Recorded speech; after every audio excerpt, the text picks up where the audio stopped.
Erina, cette grosse salope, eh bah putain de merde, j'ai été déçu. J'ai été déçu de pas la voir se mettre à genoux à quatre pattes, dire à Soma, ah Yuki Raku, désolé, Yonimasen. Enfin voilà, je voulais voir un truc comme ça parce que là...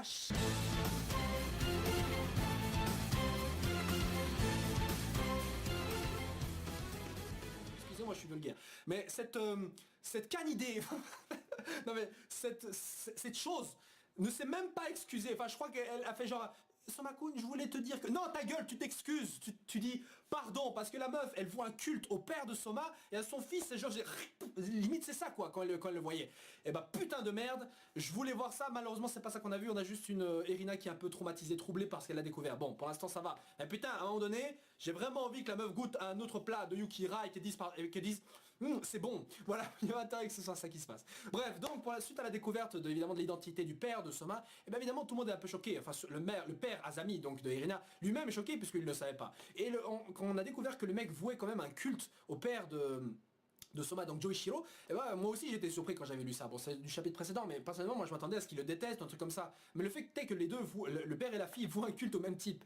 Et tout de même, justement Azami à ce moment-là tilte un truc qu'on n'a pas vraiment compris, comme quoi voilà, et c'était donc ça, tout est... C'est ça, d'accord, j'ai compris. Bon, on sait pas trop ce qu'il a vraiment compris, est-ce que c'est parce que genre, oui, ok, Erina, Soma, son père c'est Joichiro, Erina son père c'est Azami, tous les deux étaient copains, et Erina et Soma c'est une autre génération, et ainsi de suite. Enfin, voilà, je vois pas trop ce qu'il avait capté d'autre que ça, mais bon, soit. En tout cas, il a expliqué une chose, c'est que Soma va bientôt comprendre, va bientôt voir les changements que veut imposer Azami dans le monde de la gastronomie, dans ce monde pourri, en tout cas, qui a pourri, et qui a ruiné justement Joichiro. Et ça, c'est intéressant, parce que je veux savoir en quoi justement l'industrie gastronomique, enfin le monde culinaire actuel dans le monde de Shokugeki no Soma, a pourri en quelque sorte Joichiro. En quoi ça a pourri sa cuisine, en gros, parce que je veux dire, si c'est ça, Azami ne devrait justement pas kiffer la cuisine de Joichiro. Il devrait dire, ah, avant c'était bon, mais maintenant c'est dégueulasse. Enfin, en tout cas, avant c'était bon et puis c'est devenu dégueulasse. Non, là, je veux dire, en gros, le mec en garde un certain souvenir. C'est-à-dire que le style de Joichiro lui plaît.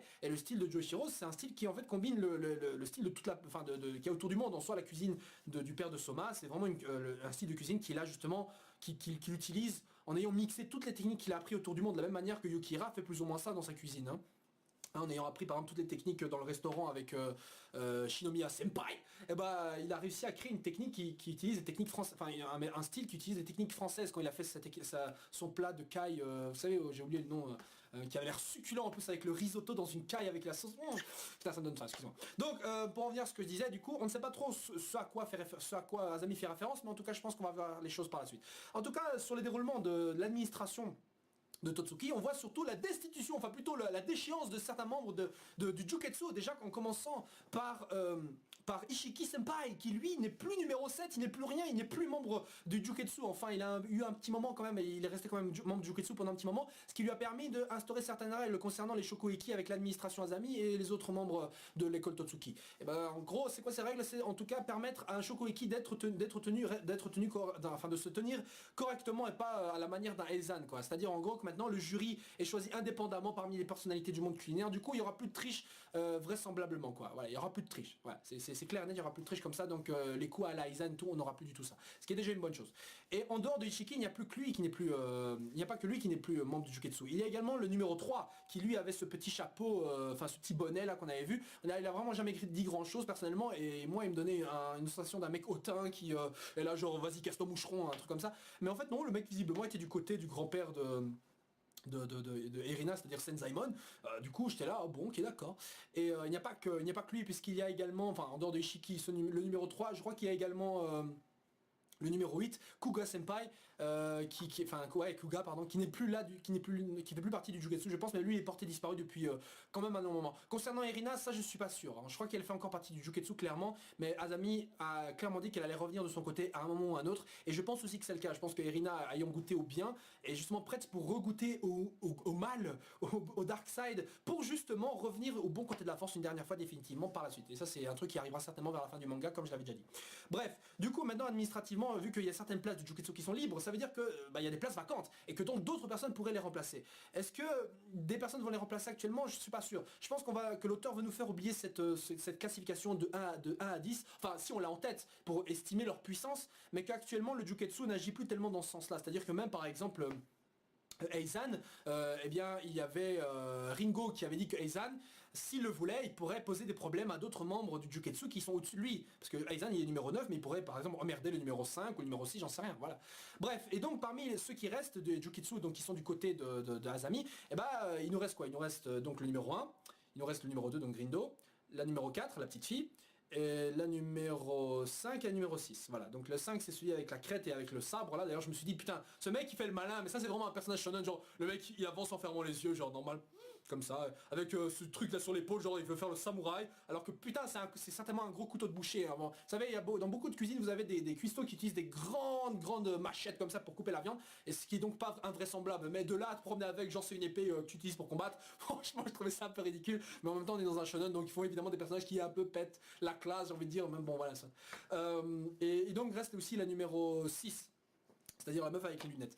Voilà, donc voilà, donc il reste que, et ils font la chasse donc justement à ceux qui veulent se rebeller contre l'administration Azami. C'est-à-dire par là on aura beaucoup de Shokueki. On aura le Shokueki par exemple du laboratoire de Jun, hein, et il y aura certainement donc à ce moment-là un Shokueki avec Ayama Akira, qu'on n'a pas revu depuis la grande la fête, là, le festival de bouffe là qu'il y avait eu il y a pas très longtemps. Enfin je parle du dernier avec les stands et tout dans le combat contre Kuga Senpai. Et donc je me dis que là on va le revoir qui veut protéger Jun et donc affronter un Shokueki, peut-être le numéro 4, non, pardon, le numéro 2 peut-être, qui sait, je sais vraiment pas. Et parce que le mec était quand même le meilleur nouveau première année de l'époque, et là putain de merde, bah, il a intérêt à ce qu'il fasse honneur à sa réputation qu'il avait perdue, de la même manière que justement Kurokiba, enfin Ryo a perdu son honneur aussi en étant un des plus mauvais vendeurs au moment du dernier festival, là, voilà, enfin je pense qu'ils sont rattrapés au dernier jour, mais quand même voilà, c'était un peu haché que les mecs vendent pas très bien quoi. Qu'est-ce que je voulais dire d'autre? Oui, donc beaucoup de Shokueki en prévision. Et il y a aussi le club de Dawn. Et ça c'est de Dawn, pardon. Vous savez ces bols avec la bouffe là, qu'on avait, dont fait partie justement le mec avec la banane et Nikumi. Enfin, il s'appelle Ikumi, mais on l'appelle tous Nikumi parce que viande, Niku, enfin bref. Ça. La spécialiste donc de la viande. Et donc il y a intérêt à ce qu'on la voit aussi avoir un Shokueki. Parce que c'est vrai que dans les potentiels futurs Juketsu, on en avait que 9. Et il y avait une dernière place pour quelqu'un qui n'était pas encore présent. Et cette place, pour moi, revient à Nikumi, justement. L'auteur remet ce personnage-là en avant, je pense que c'est parce qu'elle a eu quand même quelques fans, et je pense que l'auteur s'est dit, bon, on va la remettre alors en avant.